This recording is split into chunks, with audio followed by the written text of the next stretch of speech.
नमस्कार साथियों, अर्धवार्षिक परीक्षा 2023-24 कक्षा गणित का पेपर 10वीं क्लास के लिए है वो इस वीडियो में लेके आ चुके हैं। तो पूरा पेपर आपको फटाफट देख लेना है।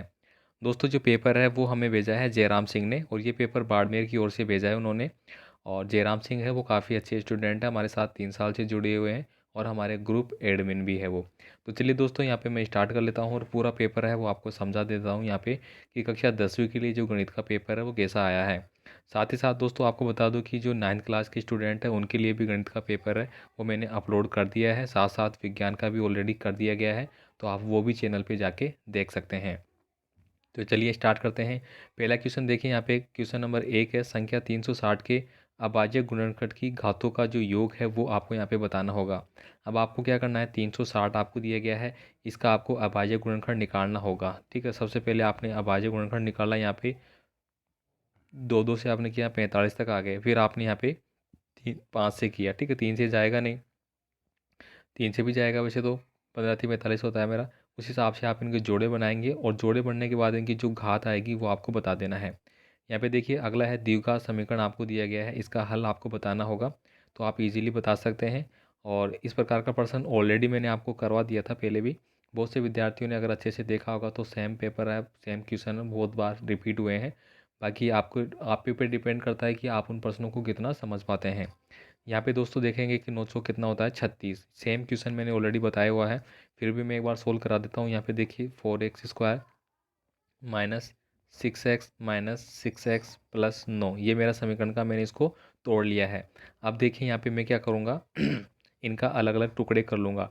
टुकड़े करने के बाद देखिए यहाँ पे मैंने क्या कॉमन ले लिया, 2 कॉमन ले लिया मैंने। ठीक है, और x कॉमन ले लिया, तो 2 दूनी 4 बच गया मेरा। ठीक है, 4x बच गया, माइनस 2 तिया x बच गया मेरा। इसके बाद देखिए यहाँ पे माइनस का मैंने अब कौन सा कॉमन ले लिया, यहाँ पे 3 कॉमन ले लिया, तो 3 दूनी x बच गया यहाँ पे, और 3 तिया 9 बच गया। तो अंदर का देखिए, अंदर का समीकरण आपके सेम आ चुके हैं, यानी कि 2x बराबर -3 आ गया है। एक तो अंदर की बात करूँ मैं, एक आ गया आपको 2x बराबर -3 आ गया है, और बाहर की मैं बात करूँ तो भी मेरा +3 आ गया, मतलब समीकरण मेरे ये आ चुके हैं। अब मेरे को क्या करना है, इनका हल निकालना है। तो यहाँ पे x की वैल्यू निकालूंगा तो 3/2 मेरे यहाँ पे आ रहे हैं। तो यहाँ पे देखिए ये किस में लिखा गया है, तो यहाँ पे देखिए 3/2 यहाँ पे लिखे गए हैं। अब देखिए यहाँ पे समांतर श्रेणी है आपका 3, 7, 11 का सार्व अंतर क्या होगा। तो सार्व अंतर वाला फॉर्मूला आपको पता है, डी से डिनोट करते हैं अपन इसको। ठीक है, तो यहाँ पे देखिए जिसमें ए पहली संख्या लेते हैं, फिर d-1 करके, और n-n करके, और d कुछ इस प्रकार से याद करते हैं, मेरे को थोड़ा सा ध्यान नहीं है। यहाँ पे देखिए 3, और फिर इसके बीच में 4 आ रहा है, फिर 7 और 4 11 हो रहा है। फिर अगला आपको बताना होगा, फॉर्मूले में आपको लगाना होगा भाई। यहाँ पे देखिए निम्न में से किस त्रिभुज की भुजाएं समान लंबाई की होती है। तो जो समबाहु त्रिभुज होता है उसकी होती है इस प्रकार से, यानी कि जिसकी सभी भुजाएं समान होती है, और साथ ही साथ इसके सभी कोण हैं वो भी बराबर होंगे, जिसको कि 60 डिग्री का कोण बोला जाएगा।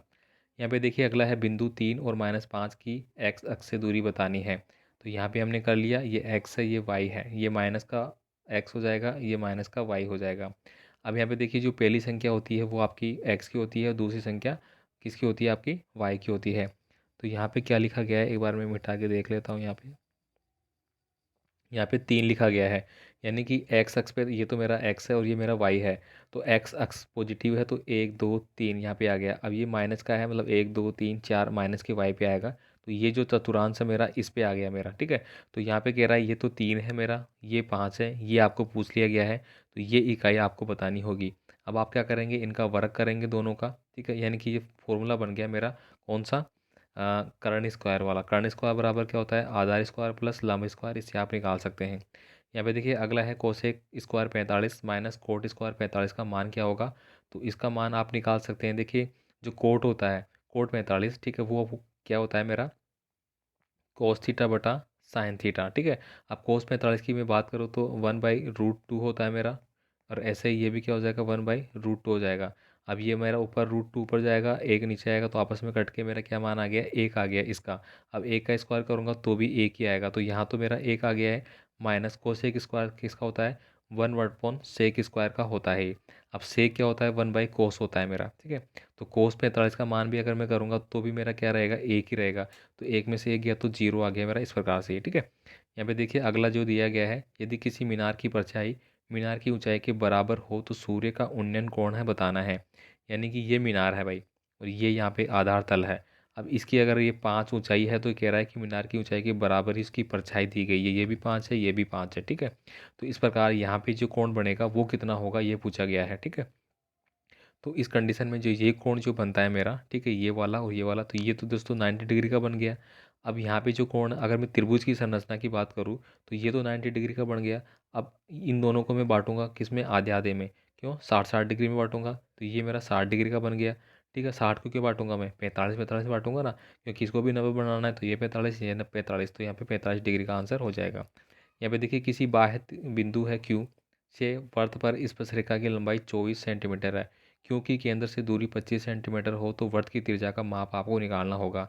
तो आपको क्या करना है, एक वर्त बनाना होगा। अब कह रहा है कि कोई बाह्य बिंदु है क्यू, यहाँ पे एक बिंदु आपने बना लिया भाई क्यू। यहाँ से कह रहा है कि ये स्पर्शरेखा इस प्रकार से खींची जा रही है। इसकी लंबाई कितनी है मेरी, 24 सेंटीमीटर है। क्योंकि केंद्र से जो दूरी है वो कितनी है मेरी, 25 सेंटीमीटर है। तो यहाँ पे कह रहा है वर्त की त्रिज्या ज्ञात करनी है, ये जो त्रिज्या है वो ही मेरे को ज्ञात करनी होगी, ठीक है। तो यहाँ पे इस प्रकार से ये मेरा बन गया। अगर मैं बात करूँ तो ये त्रिभुज बन गया मेरा। अब आपको ये जो त्रिज्या है ये आपको फाइंड आउट कर लेनी है। ये 25 हो गई, ये मेरी 24 हो गई। तो इस प्रकार से ये आधार तो ये हो गया, कर्ण ये हो गया, मेरे को लंब ज्ञात कर लेना है, ठीक है। शंकु के पृष्ठ पृष्ठीय क्षेत्रफल का सूत्र बताना है। तो जो शंकु होता है, देखिए मैं आपको बता दूं, इस प्रकार से आपका शंकु बनेगा। अब यहाँ पे जो आधार है वो क्या है, वर्त। तो वर्त का क्षेत्रफल क्या होता है भाई, पाई आर स्क्वायर, ये तो सेम रहेगा, ठीक है। अब यहाँ पे जो ऊंचाई है वो भी आपकी जुड़ जाती है, तो यहाँ पे साथ साथ मेरी क्या जुड़ जाएगी, एच भी जुड़ जाएगी, ठीक है। तो यहाँ पे मेरा क्या हो जाएगा, पाई आर स्क्वायर एच, ठीक है। लेकिन ये क्या पूछ रहा है भाई, शंकु के पृष्ठीय क्षेत्रफल पूछ रहा है मेरा, ठीक है। तो यहाँ पे पृष्ठीय क्षेत्रफल पूछ रहा है तो इसमें एच तो जुड़ेगी जुड़ेगी, साथ ही साथ मेरी हाइट भी जुड़ेगी। अब उस हिसाब से आप देखेंगे यहाँ पे, तो ये देखिए पाई आर एल है, ये तो होगा नहीं। 4 है, 4 भी नहीं होगा।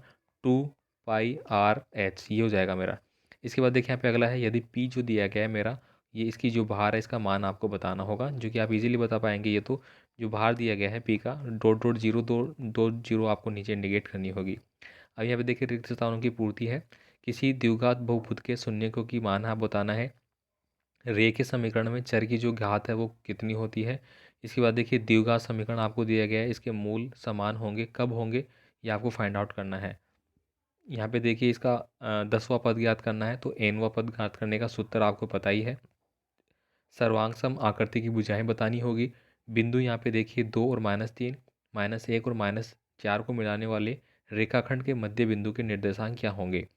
अब यहाँ पे देखिए बाह्य बिंदु से वर्त पर स्पर्श रेखाएं खींची जा सकती है। यानी कि ये आपका वर्त हो गया। यहाँ पे एक दूसरा कोई स्पर्श बिंदु है, यहाँ से वर्त पे एक ये हो गई, एक ये हो गई, तो दो स्पर्श रेखाएं खींची जा सकती है, तो आप यहाँ पे बोल देंगे दो।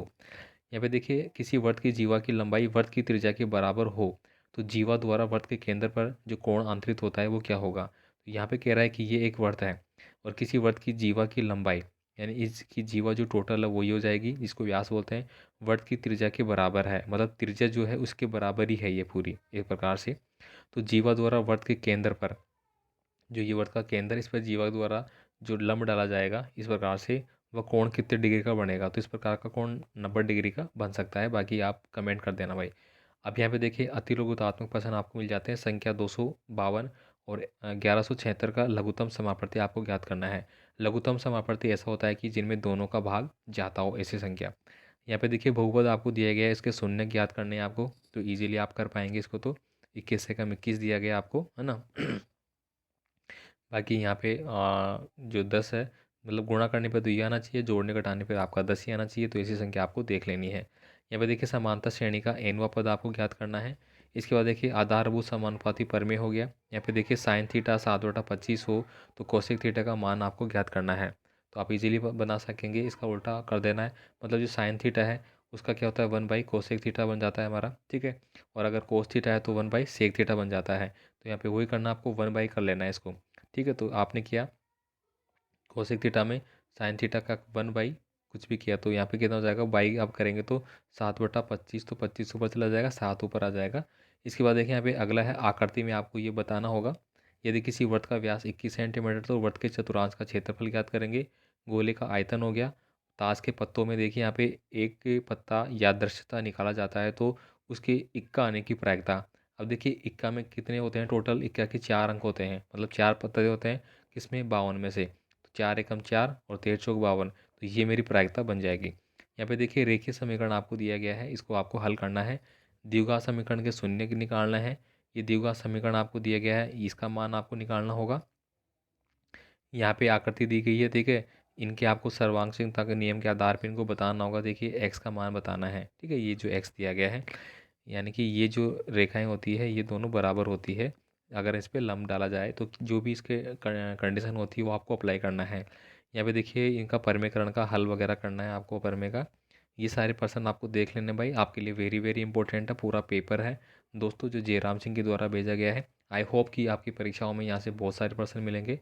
तो जो भी पेपर आ रहे हैं वो आपको फटाफट भेजे जा रहे हैं, तो आप उनको ज़रूर से पढ़ लेना। बाकी अपने दोस्तों को भी उसको भेज सकते हैं। बाकी आपका कोई भी पेपर आपके पास है तो आप हमें इस नंबर पे है वो व्हाट्सअप कर सकते हैं, ये आपका हमारा नंबर है, ठीक है। बाकी आपका कोई कमेंट है तो वो भी कर सकते हैं। तो ये सारे पर्सन आपको देख लेना है, ये बड़े पर्सन हो जाते हैं, ठीक है। यहाँ पे देखिए सिद्ध करना है इसको, ठीक है। इसके बाद देखिए यहाँ पे ये भी हो गया आपके बारंबारता बटन वगैरह। तो ये पूरा पेपर आपको चैनल पे मिल जाएगा, वहाँ से आप इसको डाउनलोड कर सकते हैं और अपने पास देख लेना भाई इसको। मिलते हैं अगले वीडियो में अगले पेपर के साथ। कमेंट कर देना कि नेक्स्ट पेपर आपका कौन सा होना चाहिए। बाकी विज्ञान का जो इंपॉर्टेंट पेपर है कक्षा 10वीं के लिए वो ऑलरेडी मैंने बता दिया है प्रश्नों के साथ में, उसको एक बार आप ज़रूर पढ़ लेना। बाकी और भी पेपर जैसे जैसे आएंगे आपको मिलते रहेंगे। मिलते हैं अगले वीडियो में, धन्यवाद।